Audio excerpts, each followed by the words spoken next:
Hello everyone and welcome to this online lecture series on Elements of Electrical Engineering having subject code 22215।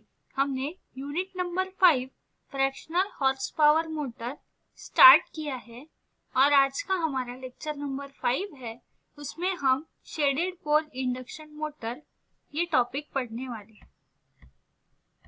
Learning outcome: after watching this video, student will be able to learn about working of shaded pole induction motor and application of shaded pole induction motor. So, first we will look at the diagram of shaded pole induction motor. So, आपने DC motor के diagram में देखा था कि ये योक होता है, stator होता है और ये जो होता है ये क्या होता है, रोटर होता है। तो वही सेम डायग्राम है और ये होते हैं पोल्स, 4 पोल्स। अब इसमें जो है जो रोटर यूज होगा वो कौन सा है, squirrel cage induction, squirrel cage rotor है। और ये जो स्टेटर है इसमें जो पोल्स है उसके पोल्स को क्या किया है, कट किया गया है और उसमें एक बैंड लगाया गया है। उस बैंड को बोलते हैं हम शेडिंग बैंड। इसमें भी स्टेटर को क्या किया जाता है, सप्लाई दिया जाता है, जिसके कारण क्या होता है, मैग्नेटिक फील्ड प्रोड्यूस होती है और मैग्नेटिक फील्ड प्रोड्यूस होने के बाद रोटर को एक टॉर्क मिलता है, जिसके कारण क्या होता है, रोटर स्टार्ट होना शुरू होता है।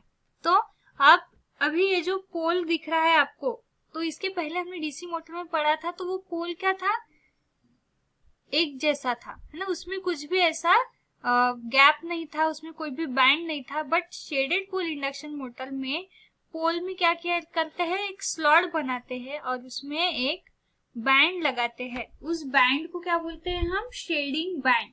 और इस बैंड के कारण क्या होता है कि ये पोल में ये बैंड जो है एक वाइंडिंग की तरह काम करता है और फिर उससे मोटर पे के वर्किंग पे क्या इफेक्ट होता है वो हम देखेंगे। तो हम इसमें जो है कौन सा सप्लाई देते हैं, एसी सप्लाई। तो एसी सप्लाई का आपको पता है एसी का वेव फॉर्म कैसा होता है, उसमें 2 साइकिल्स होती है, पॉजिटिव हाफ साइकिल और नेगेटिव हाफ साइकिल। तो पॉजिटिव हाफ साइकिल में 0 से T1 तक क्या होगा, करंट बढ़ेगा, फिर T1 से T2 तक बढ़ेगा, मैक्सिमम वैल्यू पे आएगा, फिर T2 से T3 तक। तो अलग अलग इंस्टेंट पे यानी T1 पे, T2 पे, T3 पे हर एक जगह पे मोटर को जो करंट मिलता है वो क्या मिलता है, डिफरेंट मिलता है, कांस्टेंट करंट नहीं मिल रहा है, जिसके कारण क्या होगा, मोटर के वर्किंग में बदलाव आएंगे। तो T1 पे क्या होता है, T2 पे क्या होता है, T3 पे क्या होता है, ये हम पढ़ेंगे।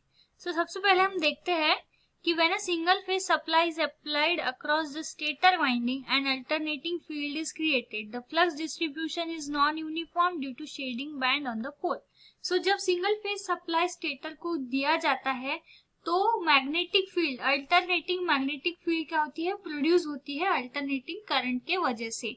अब फ्लक्स डिस्ट्रीब्यूशन जो है, पोल से जो निकलने वाले फ्लक्स है वो यूनिफॉर्म नहीं होते, एक जैसे नहीं होते, उसमें क्या होता है, अनयूनिफॉर्म होते हैं वो ड्यू टू शेडिंग बैंड। क्योंकि हमने पहले ही देखा था कि यहाँ पर क्या होता है कि शेडिंग बैंड होने के कारण यहाँ से ज्यादा फ्लक्स निकलेंगे तो यहाँ से कम फ्लक्स निकलेंगे, या करंट कभी कभी शेडिंग बैंड से ज्यादा फ्लक्स निकलेंगे तो इधर से कम निकलेंगे, ये अपने को देखने मिलता है। So the shading band act as a single turn coil and when links with alternating flux EMF is induced in it.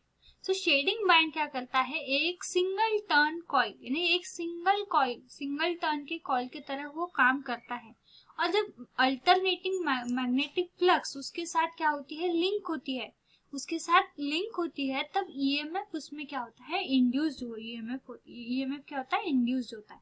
अब ईएमएफ क्या करता है, EMF circulate current as it is simply a short circuit. अब EMF के कारण क्या होता है, उसमें करंट फ्लो होना शुरू होता है।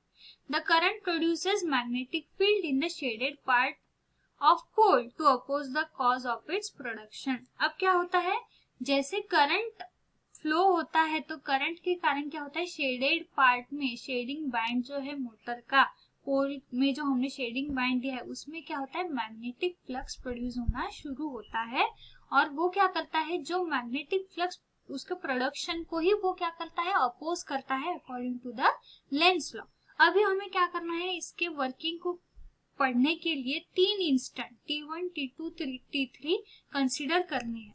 सो एट इंस्टेंट T1 पे क्या होता है, ये हमने देखा है यहाँ पर, ये अल्टरनेटिंग डायग्राम में ये क्या है T1 पे क्या होता है, the flux is positive and rising. हमने देखा फ्लक्स क्या है, पॉजिटिव है और ये क्या हो रही है, बढ़ रही है। ठीक है, फ्लक्स क्या हो रही है, 0 से T1 में क्या हो रही है, बढ़ रही है। Hence the shading band current produces its own flux to oppose the main rising flux. Due to this opposition, the net flux in shaded portion of the pole is lesser than in the unshaded portion. अब क्या होता है, हमने पहले ही देखा है कि जो फ्लक्स है ये एक जैसी, मैग्नेटिक फ्लक्स जो है वो एक जैसी ही प्रोड्यूस होंगी, बट ये जो शेडेड पोर्शन है खुद एक मैग्नेटिक, खुद एक टर्न की तरह काम करता है और एक खुद की फ्लक्स प्रोड्यूस करता है, और ये जो मेन फ्लक्स है उनको क्या करता है, वो अपोज करता है ना, ये मेन फ्लक्स को क्या करता है, वो अपोज करता है। तो अपोजिशन के कारण क्या होता है, ये जहां पर ये बैंड है उसे हम कहेंगे शेडेड पोर्शन, और जहां पर ये बैंड नहीं है उसे हम कहेंगे पोल का अनशेडेड पोर्शन। तो इसके कारण क्या होता है कि अनशेडेड पोर्शन में मैग्नेटिक फ्लक्स ज्यादा होते हैं as compare to shaded portion. अब मैग्नेटिक एक्सिस जो है वो कहाँ होगी, कहाँ लाई करेंगी, जहां पर ज्यादा मैग्नेटिक फ्लक्स है वहां पर। तो यहाँ पर अनशेडेड पोर्शन में क्या है, ज्यादा मैग्नेटिक फ्लक्स है, इसलिए मैग्नेटिक एक्सिस जो है वो कहाँ लाई होंगी, यानी कहाँ पाई जाएंगी, अनशेडेड पोर्शन में। तो T1 में हमने देखा कि फ्लक्स जो है 0 से T1 पे उसका नेचर क्या है, इंक्रीजिंग है, बढ़ रही है। यही यहाँ देख सकते हो आप, यहाँ पर क्या हो रही है, फ्लक्स बढ़ रही है ना, कम नहीं हो रही है, बढ़ रही है। सो ये फ्लक्स बढ़ने के कारण क्या होता है, ये फ्लक्स के कारण यहाँ पर एक फ्लक्स प्रोड्यूस होती है, अनशेडेड पोर्शन में खुद की फ्लक्स होती है जो क्या करती है, मेन फ्लक्स को क्या करती है, अपोज करती है, और अपोज करने के कारण अनशेडेड पोर्शन में फ्लक्स जो है वो कम होते हैं, जिसके कारण मैग्नेटिक एक्सिस जो है वो कहाँ, किस पोर्शन में पाया जाएगा, अनशेडेड पोर्शन में। नेक्स्ट हम देखेंगे इंस्टेंट T2 पे क्या होता है, द फ्लक्स इज मैक्सिमम, है ना, the rate of change of flux is 0. So the shaded band EMF and current are 0. Thus the flux distribution among shaded and unshaded portion is equal. The magnetic axis lies in the center of the pole. अब क्या होता है, instant T2 पे आपने देखा कि maximum value होती है फ्लक्स की। फ्लक्स की वैल्यू क्या है, मैक्सिमम है, और वो चेंज नहीं हो रही है।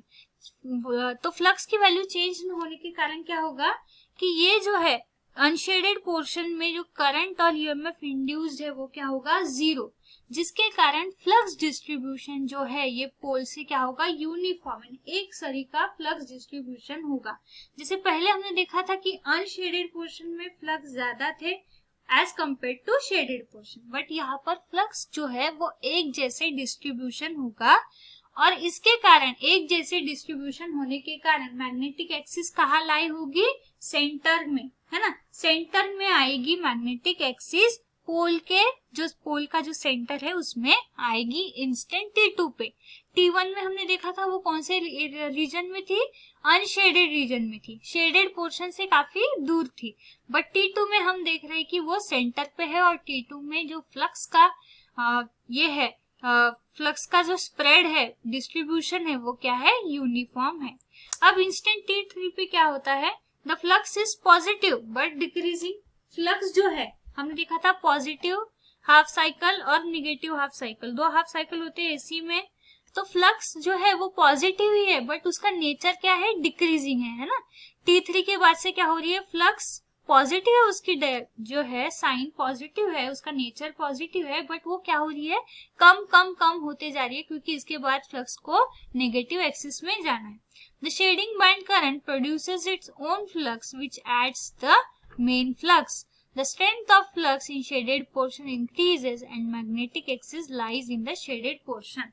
अब इसके कारण क्या होता है कि फ्लक्स जो है वो डिक्रीजिंग नेचर का है, जिसके कारण ये अनशेडेड पोर्शन में प्रोड्यूस होने वाली जो फ्लक्स है वो क्या करती है, इससे इससे पहले हमने देखा था कि पहले क्या करती थी, वो अपोज करती थी, अब इसमें क्या हो जाती है, वो ऐड हो जाती है।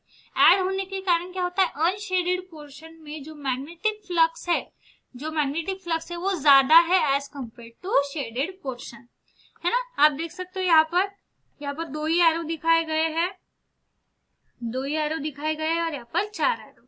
तब जब मैग्नेटिक एक्सिस कहाँ पर लाई होता है, हमने पहले ही देखा था कि जहां पर फ्लक्स ज्यादा वहां पर मैग्नेटिक एक्सिस लाई होगा। तो यहाँ पर अनशेडेड पोर्शन में फ्लक्स कम है और शेडेड पोर्शन में फ्लक्स ज्यादा है, तो मैग्नेटिक एक्सिस जो है वो क्या होगा, शेडेड पोर्शन में लाई होगा। इस ऐसे ही ये क्या होता है, पॉजिटिव हाफ साइकिल और नेगेटिव हाफ साइकिल के लिए फ्लक्स चेंज होती है, मैग्नेटिक एक्सिस की डायरेक्शन चेंज होती है और फिर क्या होता है, रोटेटिंग एमएमएफ प्रोड्यूस होता है, जिसके कारण रोटर क्या होता है, रोटेट होना शुरू होता है। नेक्स्ट हम देखते हैं application of shaded pole induction motor. तो shaded pole induction motor fans में, टॉय में, अलग अलग जो खिलौने दिखते हैं हम, जो कि जिसमें मूविंग पार्ट्स होते हैं, तो उनमें जो मोटर्स यूज होती है वो shaded pole induction motors use होती है। ग्रामोफोन्स एंड हेयर ड्राइज में shaded pole induction motor use होती है। So in this lecture we learn about working of shaded pole induction motor.